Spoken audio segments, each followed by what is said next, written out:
Dans cette édition, l'UNICEF alloue 180 000 $ pour une baisse du prix de l'eau auprès des bornes fontaines. Les entreprises franches essuient une perte évoluée à une baisse de 10% de leur prix à l'exportation depuis la pandémie de Covid-19.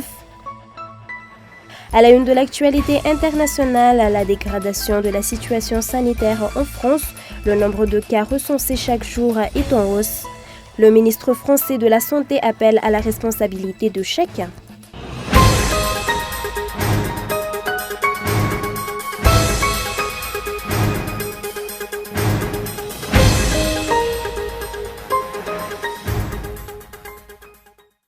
Nouvelle édition du journal télévisé sur Cool TV. Bonsoir. Le rapport du Centre de commandement opérationnel IVAT fait état de 6 nouvelles victimes du coronavirus ce jour. Les autorités sanitaires ont également recensé 125 nouveaux cas de contamination et 251 guérisons ces dernières 24 heures. 6 décès dus au coronavirus sont à déplorer ces dernières 24 heures, selon le rapport du Centre de commandement opérationnel.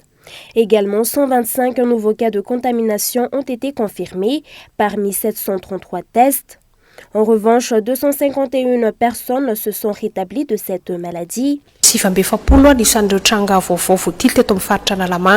Sur ces patients décédés, 4 ont été traités dans la Nalamangue, 1 dans la Haute-Mathiach et 1 dans la Nousse. Concernant les nouveaux cas de contamination, la Nalamangue compte 49 personnes, 24 dans la Lotchamangour, 18 dans le Boué, 9 dans le Vadva-Fidvnagne, 7 dans le Bunglav, 7 dans la Sava et 7 dans la Haute-Mathiach, 6 dans le Diana, 2 dans la Timouandjefan, 2 dans la Sofia et 1 dans l'Itas. Au chapitre des guérisons, l'on enregistre 192 dans la Nalamangue, 18 dans le Diana, 16 dans la Timouandjefan, 13 dans la Lotchamangour, 4 dans le Bunglav, 4 dans le Bouin, 2 dans le Sofia et 2 dans la Haute-Mathiach.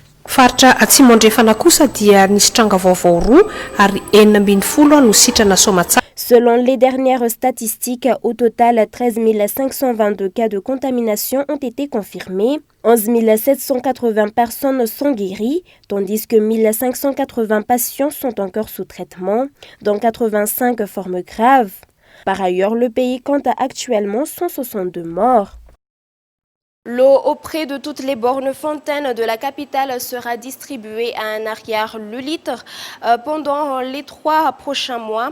Cette réduction est le fruit d'un partenariat entre le ministère de l'eau, la commune urbaine d'Antananarive et l'UNICEF en ce temps de lutte contre le coronavirus. Dans le cadre de la lutte contre le Covid-19, l'UNICEF alloue 180 000 $ pour l'amélioration et l'approvisionnement en eau potable dans la capitale. Ainsi, pendant 3 mois, plus de 500 000 personnes bénéficieront d'une distribution d'eau à un arrière le litre auprès des bornes fontaines. On a appuyé aussi avec l'opération AFTRAN pour subventionner le prix de l'eau au niveau des bornes fontaines, dans le cadre d'un arrêté qui a été développé par la communauté urbaine et pour lequel l'UNICEF contribue au paiement du prix coûtant de l'eau à la Girama, ce qui permet de réduire le coût de l'eau au niveau de la borne fontaine qui est passé de 30 à 20 ou de 50 à 20 ariari selon les quartiers. Donc ça permet aux populations les plus démunies de pouvoir avoir accès à l'eau potable à un coût accessible. Dans ce projet de réduction du prix d'eau, l'UNICEF paiera directement auprès de la Girama la différence de 12 arrières par bidon. Selon les explications, le montant alloué par l'UNICEF s'élève jusqu'à 180 000 $, car le nombre des bénéficiaires est estimé à 550 000. Par ailleurs, 8 080 ménages situés dans les quartiers infectés au Covid-19 ont fait l'objet d'une désinfection.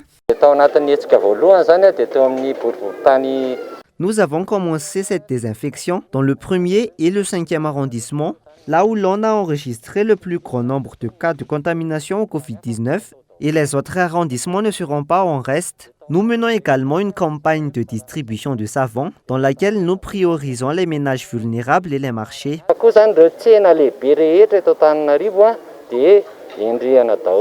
C'est dans le Fouctan de Souav-Massouange, dans le 5e arrondissement, que la CUA et ses partenaires ont débuté cette campagne de désinfection et d'assainissement. Plusieurs séances de sensibilisation sur la lutte contre le Covid-19 ont été effectuées à cette occasion. Dans le cadre de la lutte contre le coronavirus, le ministère de l'Agriculture, de l'Élevage et de la Pêche et le ministère de l'Environnement et du Développement durable bénéficient d'un appui de l'Union européenne à travers le programme RINGE. Un lot de produits de désinfection et de matériel de protection ont été offerts aux agents de ces deux ministères les 5 et 10 août dernier. Le programme RINGE de l'Union européenne a apporté une contribution à destination du ministère de l'Agriculture, de l'Élevage et de la Pêche et du ministère de l'Environnement et du Développement durable dans l'optique d'appuyer la coordination entre ces deux départements face à la crise sanitaire actuelle.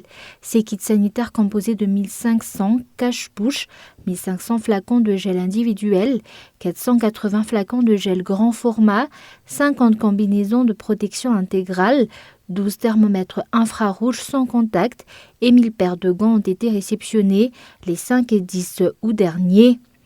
En effet, à titre de rappel, le programme RINGE est avant tout un appui institutionnel au ministère des secteurs agriculture, élevage, pêche et environnement, avec pour but d'améliorer la productivité, la rentabilité et la durabilité des chaînes de valeur agricoles en intégrant les questions environnementales. Ce programme bénéficie d'un financement de l'Union européenne d'un montant de 40 millions d'euros dans le cadre du programme indicatif national du 11e Fonds européen de développement. Comme on l'a annoncé dans les titres, les entreprises franches ne sont pas épargnées par la crise liée au Covid-19. Outre l'amenuisement de leur quantité de production, le prix de leurs produits sur le marché international sont en baisse, de même que le taux d'importation des matières premières. Selon les responsables d'une usine spécialisée dans le textile, leur production a baissé de 50%. Les activités des entreprises franches sont lourdement impactées par le Covid-19. Selon les statistiques publiées par la Banque centrale de Madagascar, le prix des produits à l'exportation a baissé de 10,1%, tandis que le taux d'importation des matières premières a reculé de 12,8%. Une enquête menée auprès d'une usine œuvrant dans la production textile a permis de savoir que sa production a baissé de 50% depuis la propagation du coronavirus à Madagascar. Si habituellement, cette entreprise produisait 1200 vêtements, actuellement cette quantité est réduite à 15 à cause de la baisse de la demande. Les exportations sont suspendues depuis la propagation du Covid-19 au pays. Mais les anciennes commandes sont restées stockées dans nos locaux, faute de pouvoir les livrer. En ce moment, nous nous contentons de produire des cache-bouches juste pour garder l'emploi de nos 15 à 20 travailleurs.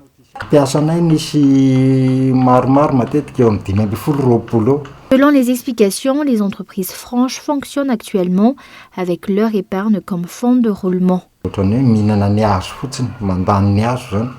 Actuellement, ce sont les fonds que nous avons prévu initialement d'investir qui assurent nos sages. En effet, nous n'avons bénéficié du moindre appui de la part de l'État et nous devons assurer notre survie avec nos moyens du bord.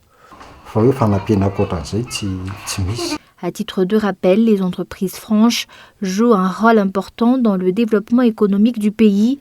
En 2019, les 2% du PIB national, soit 15,8 milliards d'ariary, sont issus des entreprises franches. Suite à la récente restructuration de l'armée malgache, aujourd'hui, l'ambassadeur du Japon à Madagascar a effectué une visite auprès de l'état-major de l'armée de terre, une rencontre portant sur un futur partenariat entre les deux pays en termes de sécurité.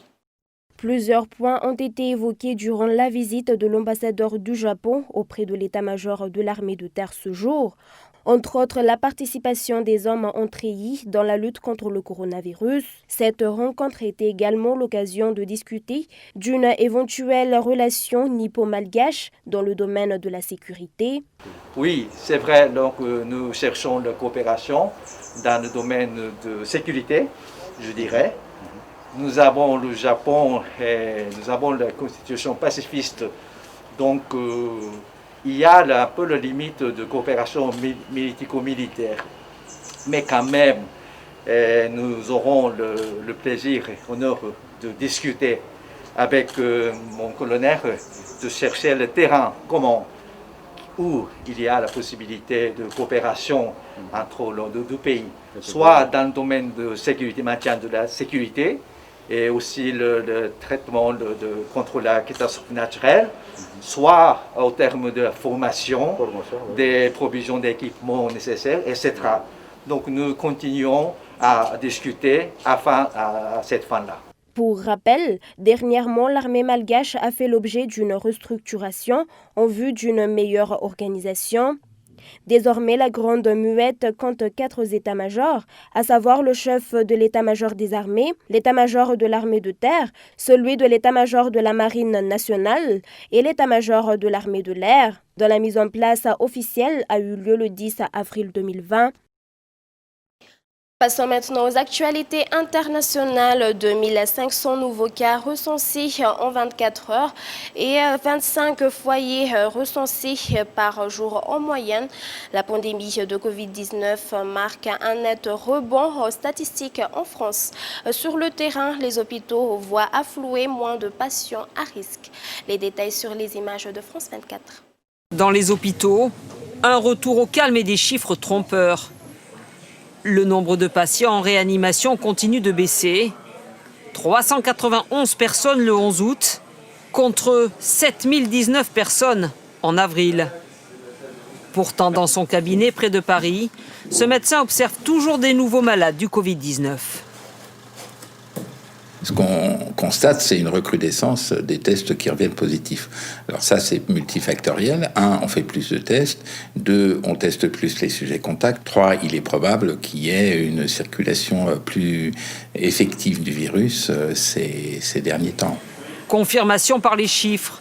Les tests reviennent plus souvent positifs qu'il y a un mois. Alors pourquoi pas davantage de cas graves ? Car ces nouveaux malades ont un profil particulier, selon cet expert.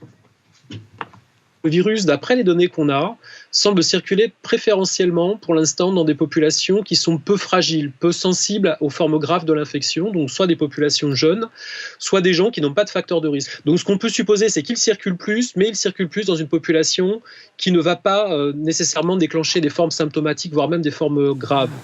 Autrement dit, les personnes les plus à risque se protégeraient mieux, avec un port du masque et le respect des gestes barrières plus systématiques. Un bon point, mais insuffisant, car avec le retour au travail et dans les transports en commun, la circulation du virus pourrait encore s'amplifier et mettre à nouveau les services hospitaliers en grande difficulté. Toujours dans l'actualité internationale, plus de la moitié des 55 structures médicales expertisées par l'Organisation mondiale de la santé, dont 3 des principaux hôpitaux de la capitale libanaise, sont hors service. L'Organisation mondiale de la santé tire donc la sonnette d'alarme. Toujours sur les images de France 24. Des tonnes de débris toujours entreposées devant l'entrée, des fenêtres brisées. L'hôpital Saint-Georges de Beyrouth porte les stigmates de l'explosion qui a ravagé une partie de la ville. Dans cet autre établissement situé à un peu plus d'1 kilomètre du port, lieu de la catastrophe, les dégâts sont colossaux. All the hospital was blown, 8 floors, all the areas of the hospital, all the wards were blasted. And we were officially declared knocked out the same day, but we're trying to recover slowly and progressively from it. Beaucoup d'autres établissements de santé ont été très endommagés par l'explosion du 4 août dernier. Selon l'Organisation mondiale de la santé, plus de la moitié des 55 structures médicales de Beyrouth évaluées sont hors service. At least 3 of the major hospitals in Beirut have been left non-functional because of the blast. Another 3 hospitals are at functioning well below their normal capacity. And what that means is we've lost around 500 beds.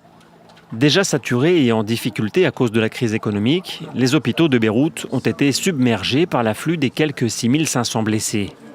L'OMS s'inquiète et appelle les autorités libanaises à rétablir les capacités de soins du pays au plus vite pour faire face aux urgences médicales et à la pandémie de Covid-19.